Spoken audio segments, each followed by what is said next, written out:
Baigėsi Velykinis laikotarpis, taip pat jau atšventėm ir švenčiausios trejybės iškilmę, švenčiausio Jėzaus Kristaus kūno ir kraujo iškilmę ir jau pradedam eilinį laikotarpį.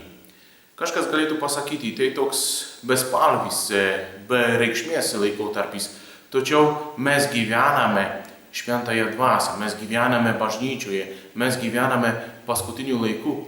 Tai nėra toks bet koks laikotarpis. Tas laikas yra labai svarbus. Tai yra mūsų tikėjimo ugdymo laikas.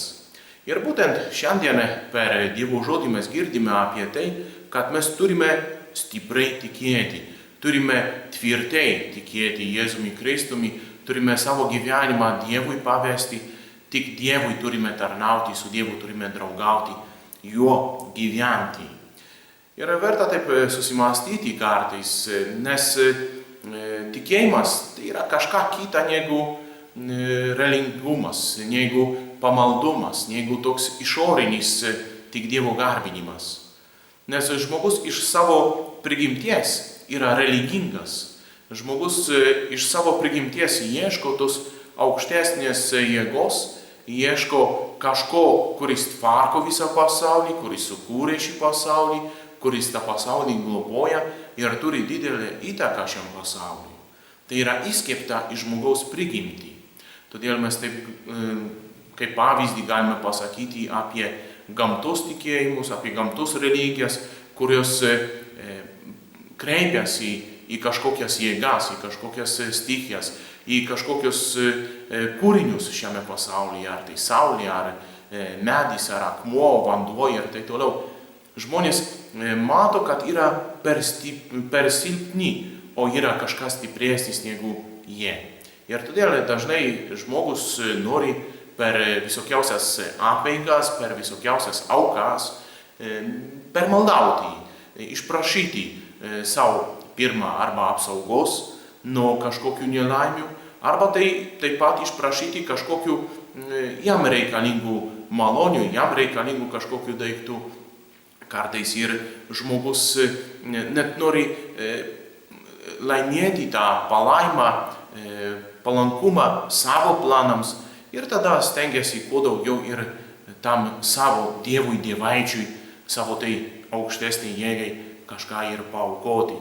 Ir dažnai galvoja, kad kuo daugiau aš paaukosiu, to ir geresnį, didesnį palankumą susilauksiu iš tos jėgos, iš to dievaičio, iš to, kuris jis laiko savo dievu. Tačiau religija yra kažką kita negu tikėjimas. Nes tikėjimas tai yra bendravimas, asmeninis bendravimas su Dievu. Ir apie tai kalba mums šiandien Saliamonas. Per pirmą skaitinį girdime tik trumpą jo maldos ištrauką. Šventyklos pašventinimo metu, tą šventyklą, kurią jis pastatė Jeruzalėje, jis Dievui atiduoda. Ir niekas negalėjo, net kunigai negalėjo įeiti į tą šventyklą, nes Dievo garbė nusileido į šią šventyklą ir joje buvo kaip debesis, kaip dūmai, kaip ta garbė, kuria yra nepasiekiama, kuria uždengia paslaptimi Dievo būtybė, Dievo kaip ta atskira būtybė, kaip ta jėga.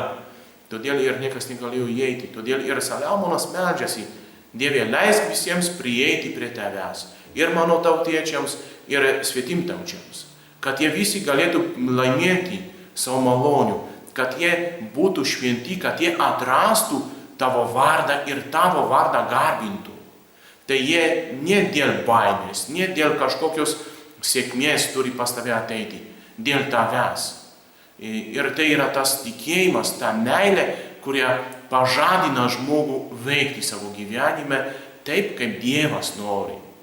Panašiai ir apaštalas Paulius skatina visus tikėti Evangeliją. Galatams jis parašė, kad negalima pamesti tos Evangelijos dėl kažkokios kitos netikros Evangelijos. Tik Evangelija, kurioje yra kalbama apie Dievo meilę, apie Jėzaus Kristaus auką, apie jo ištikimą meilę ir tarnystę mums, ta Evangelija yra tikra, ne kažką kita.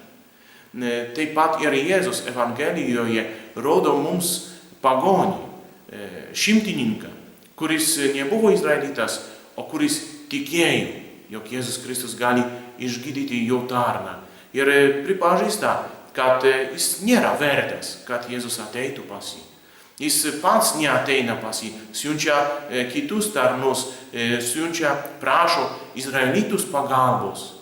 Nes jis nevertas net prisiartinti prie Jėzaus Kristaus, nevertas į jį kreiptis, nevertas, kad Jėzus ateitų pas jį.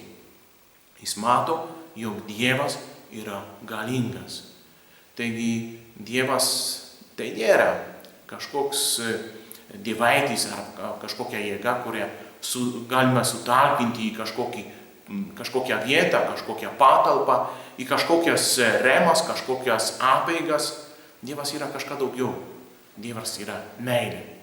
Ir todėl tikėjimas remiasi būtent to ryšių su Dievu, kuris yra meilė, kuris yra ne kažkokia svajota, netikra, kažkokia energija, kosmoso energija, arba kažkoks dievaitis, arba ir kažkokios gamtos reiškinys.